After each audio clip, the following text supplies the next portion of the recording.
Arnar Grétarsson, ef við gerum upp leikinn við Þrótt á örfáum setningum, hvernig myndi þær setningar vera? Sérstaklega í ljósi þess að þú ert búin að sjá leikinn aftur? Já, eins og ég sagði raunur eftir leikinn að þá fannst mér frammistaðan svona heilt yfir vera mjög góð. Frá tekið kannski ef við getum gert betur þegar við fengum markið á okkur fyrramarkið. Það var tekningin ekki nógu góð og svo náttúrulega að nýta ekki öllu færi sem við vorum að skapa okkur. Ég held að við höfum fengið 6 dauðafæri í leiknum og það náttúrulega ákveðið áhyggjuefni að nýta þau ekki. En svo var ég náttúrulega mjög sáttur við það að spila einum manni færri og skapa 4 dauðafæri í seinni hálfleik og mér fannst bara strákarnir leggja mikið í þetta og við vorum ekki að uppskera með það sem við settum í hlutina. En það bara stundum þannig í fótbolta að það ekki alltaf betra lið sem vinnur og það búið að gerast í tvígang á þessu 4 leikjum.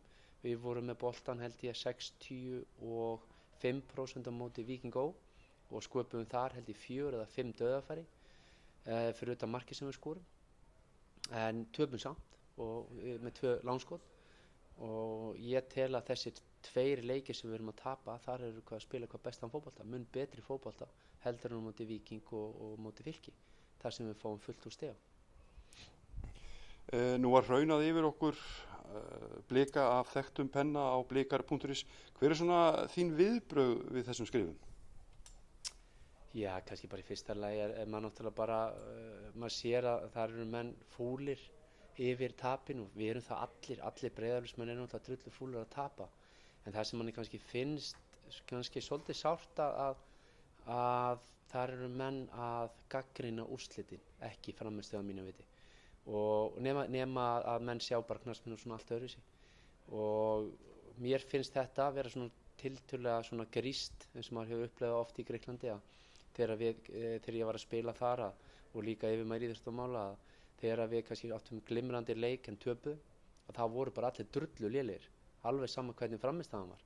En svo gátum við spila ömurlegan leik og unnið, þá voru allir frábærir. Þannig er það ekki í fótbolta.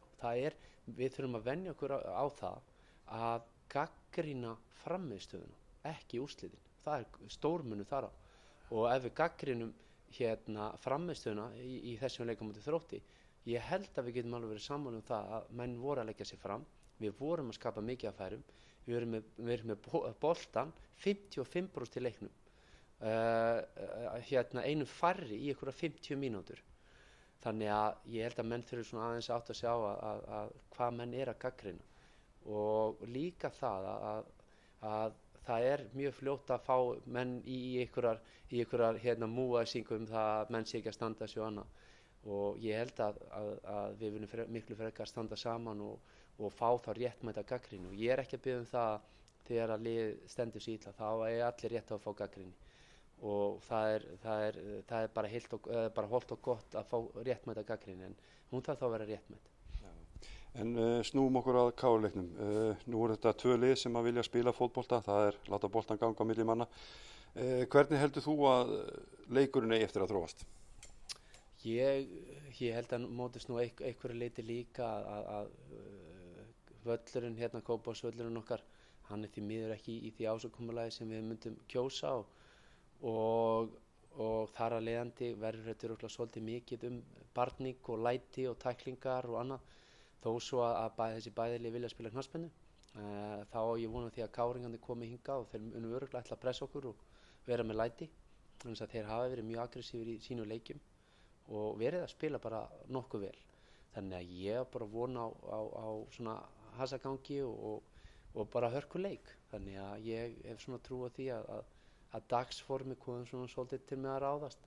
Hverjir fara með stigin á sunnudaginn og svo auðvitað þurfum við kannski líka vonandi fáum kannski smá lukku með okkur í lið og við þurfum allavega að fara að nýta færin okkar betur. Það er nokkuð ljóst. Eru allir klári fyrir leikinn? Það er að ég held að við séum alla klára fyrir utan fyrirliðan sem verður leikvanni. Kemur til með að það er stór spurningamerki með Höskuld og það hefur mikil umræða skapast Höskuld. Á hann eftir að vera í liðinu á sunnudaginn? Ég veit að þú vilt ekki segja mér það, en Það kemur í ljós, ég meina það er ósköp eðlilegt. Höskuldur var frábær fyrir okkur í fyrra, stóð alveg gríðarlega vel og það er nú bara einu sinni þannig þegar maður er með stóran og góðan hóp að það þurfa alltaf ykkur að sitja á bekknum og það er náttúrulega, ég gerir mig alveg grein fyrir því að það er engin ánægður að sitja á bekknum og það er engin ánægður að vera ekki í hóp og þannig þarf það að vera og við sem betur fyrir erum við með það breiðan og góðan hóp að eins góða leikmenn og Höskuldur hefur þurft að verma bekkinn í einhver skipti og það er alltaf einhver leiðindar hlutskipti og það verður bara að koma í ljós hverjir verma bekkinn á sunnudaginn, kemur í ljós á morgun. þú vilt ekki segja mér allir þannig að liði strax? Nei, það kemur, maður þarf að sofa aðeins á þessu, þetta er ekki ennþá komið, það er ennþá svona meðallast í hausnum hvað maður gerir. Þakka kærlega fyrir þetta spjall.